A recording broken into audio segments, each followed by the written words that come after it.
তো এই জন্য আমরা চিন্তা করছি যে মাছকে আমরা কিভাবে বিদেশে রপ্তানি করা যায় এবং সরাসরিভাবে এখন আপনারা জানেন যে ট্রলার থেকে কিন্তু সরাসরি মাছ বিদেশে রপ্তানি করা হচ্ছে।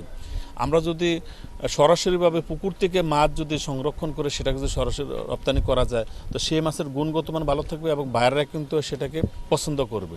মাছ দীর্ঘদিন সংরক্ষণ করলে সেটার মাছের গুণগত থাকবে না এবং সেটা কিন্তু বিদেশে কিন্তু এটা খুব একটা ভালো চোখে দেখবে না। সেজন্য কিন্তু আমরা চাচ্ছি যে এখন বিদেশে যাতে আমাদের সরাসরিভাবে আমরা রপ্তানি করা যায়, রপ্তানির সাথে জড়িত এই ধরনের শিল্প কারখানা এখানে গড়ে উঠুক সেটা আমাদের প্রত্যাশা। এবং ইতিমধ্যে অনেক উদ্যোক্তা আছে যারা এই কাজে তারা মানে বিনিয়োগ করতে আগ্রহী।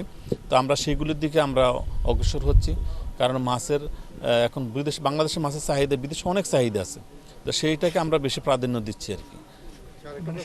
বিশ্বের বন্যা আপনার জানেন কুমিল্লা আসলে ব্যাপক ক্ষয়ক্ষতি হয়েছে, বিশেষ করে আমাদের কুমিল্লা সদর, বুড়িচং, 14 গ্রাম, লাকসাম, মনোহরগঞ্জ, মানে আমাদের নিম্নাঞ্চল পুরাটাই ক্ষতিগ্রস্ত। আমাদের সব পুকুরই ভেসে গিয়েছে বলা চলে এবং লক্ষ লক্ষ টাকার মানে ক্ষতি হয়েছে।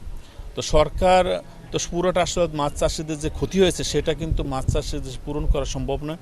তবে প্রণোদনা হিসাবে কিন্তু আমরা পোনা দিয়েছি, যদি সবাইকে দেওয়া যায়নি, আমরা মানে যারা সবচেয়ে বেশি ক্ষতিগ্রস্ত তাদেরকে আমরা চেষ্টা করেছি যে সরকারিভাবে কিছু পোনা খাদ্য দেওয়া, এবং আমরা পরামর্শ, ট্রেনিং এগুলো তো আমাদের অব্যাহত আছি।